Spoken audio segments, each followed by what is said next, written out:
Good morning. And here we are with coffee and presenting today's J-Lee cookie. Bob the Builder, thank you, cookie. So, all this is good. Now, I'd like to talk to you a little bit today about, power and authority. And really, I was going to start off by talking about blessing, the ability to give a blessing. But then, most people have no real working idea what a blessing is.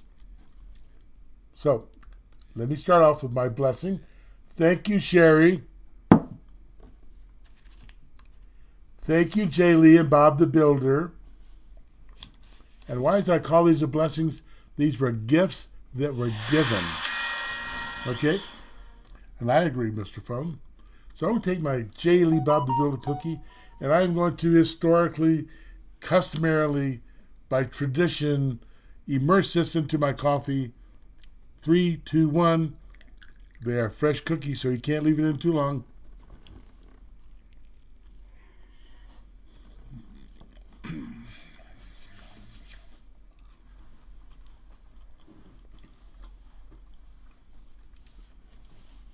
A blessing is something that's given.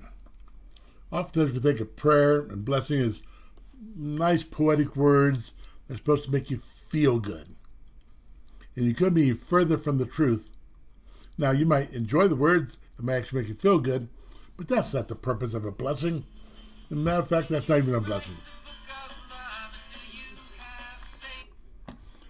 Okay, took care of that noise. Might as well take a bite of cookie. But the very idea that when you give a blessing, something is actually being transmitted or given. And where does this come from? Do we have the power of a blessing? No. We have the authority of a blessing. See, power implies something within yourself.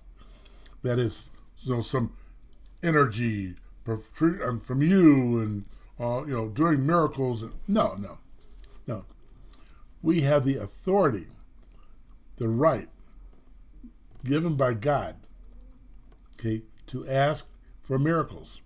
By the way, do you believe in healing? Do you believe in asking for prayer? Do you believe in God answering prayer? You see, a blessing is also a prayer. It is a prayer in which we are petitioning God to impart some good thing upon you. Example, every Friday night at the table, when the candles are lit, the Father has the authority, not the power. All power comes from God. He has the authority, to pronounce good things upon his children. And that comes from God. God gave him the authority to do that. And James says, call for the elders of the church that they will anoint with the oil and pray, for the prayers of the righteous avails much. They have the authority and the permission from God to ask for something that violates the laws of the universe.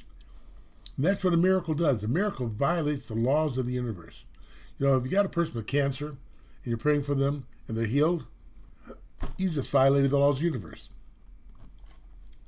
What do you think of that? Anyway, all this authority and power thing. We don't have power. We have authority. And I believe in the work of the Holy Spirit in the life of the believer. I believe in signs and wonders and miracles. I think those are supposed to be part of the believer's lifestyle. But I don't have the gift of the Holy Spirit. Are you shocked? What I have is actually the Holy Spirit has me. I don't have it. It has me. The greater possesses the lesser. I am a servant of the Holy Spirit. I'm a servant of God. I don't possess anything. He possesses me. Are you following me? Sure you are. You're smart people. You're geniuses. And this is my coffee. What a blessing that my coffee is supplied to me and my cookies are supplied to me. I guess that makes J-Lee and Sherry my sponsors. But it's also my blessing also. So, let me go ahead and tell you, after I change the banner here real quick and hit this one. This is about Thursday night. But we have the authority to call upon the name of the Lord, to lay hands on people, and ask for divine supernatural intervention. And if it pleases the Lord at that moment, he'll do it. I said at that moment. You know, see my hand? It's a fist, right? Come Passover, it had been over a year since I've been able to actually close my hand. Actually close it. But a lady in my congregation, okay, she's not an elderess or prophetess. She's a God-loving individual. She prayed for me and said in 3 days. I always think, well, 3 days, that's what people say when they're trying just to brush it off, you know. But she prayed for me. She said, well, guess what? 3 days later, bam, I can close my hand again. Been like that for over a year. And talking about surgery on my hand. You know, now God can do what he wants. He really can. But I'm going to suggest to you right now that one of the things that's unique about a blessing is God has empowered you to pray for people, to make a baracha, a blessing and a prayer.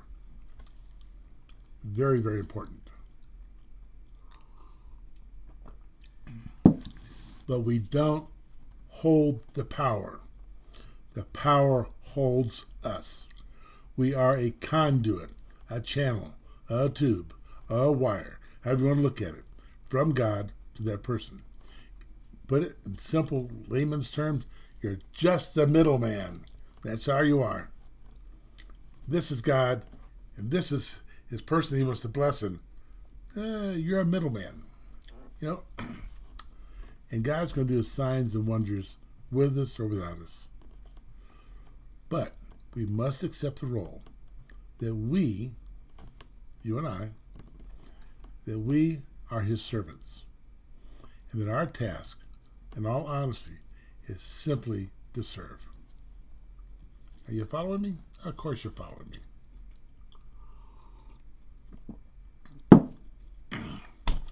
So, to be a blessing, you have to have enough boldness and courage to pray for someone.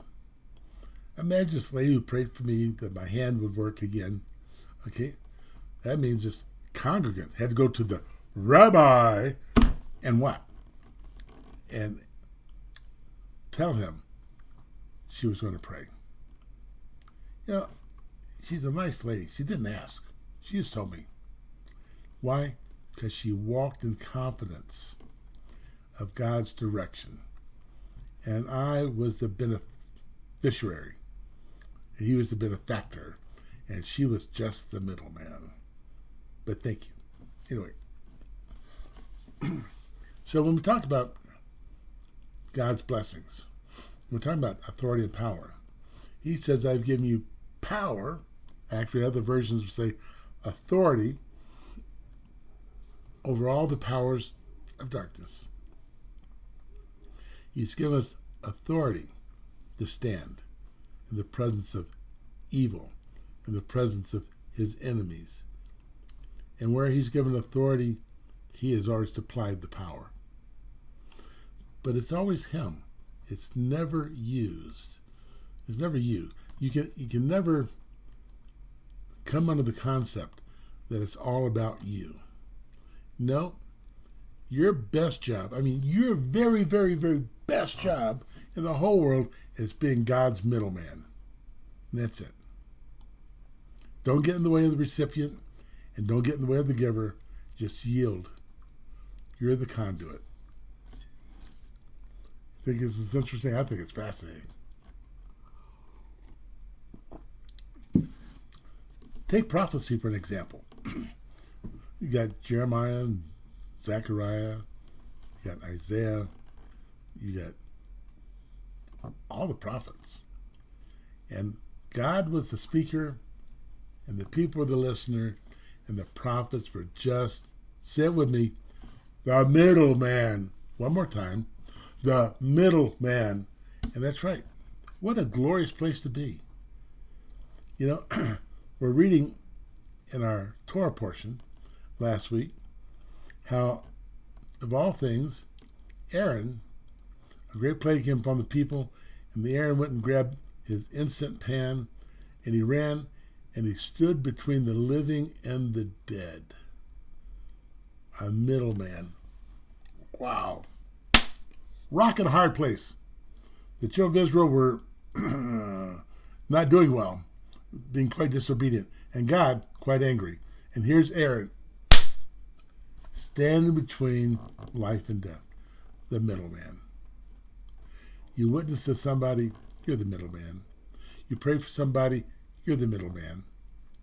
And once again, it's a great place for us to be, because we are heirs and co-heirs with Yeshua. This is Romans chapter 8. Great chapter. You should learn it and live by it.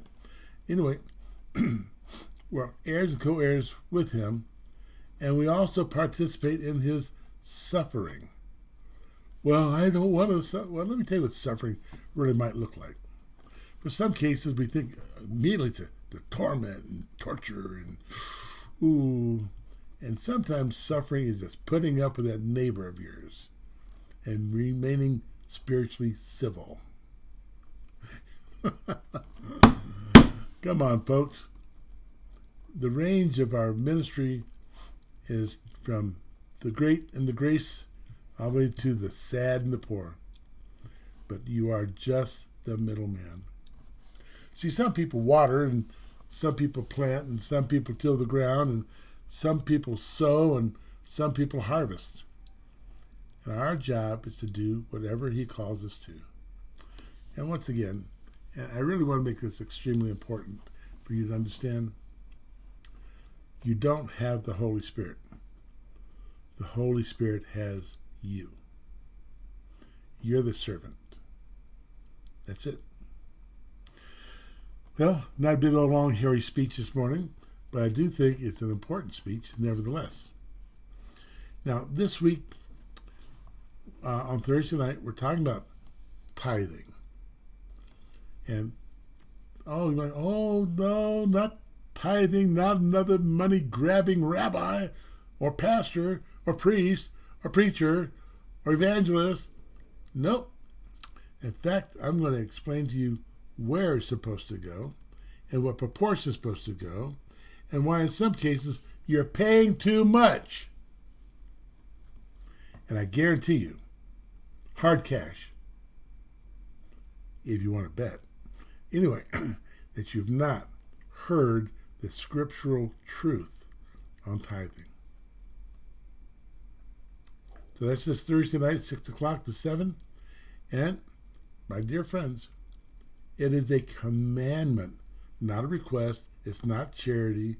It's part of what we do. And what purpose it serves in your life is really, really quite significant. It's important.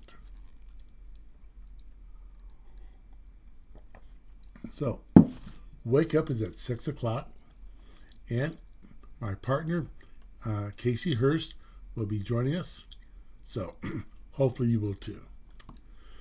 Now, last but not least, when our program comes to its conclusion each day, we end it with the Aaronic blessing, also called the priestly blessing. Why? Because God says that when we gather together, you are not to leave his presence without his name and his blessing upon you. That's the rule. Because God desires to impart good things to his people. So the conduit says the blessing, and the people receive whatever it is that God has for them. So right now, we're going to go ahead and bring our program to a conclusion today. It's going to be really quite simple. We're going to give you the blessing, okay?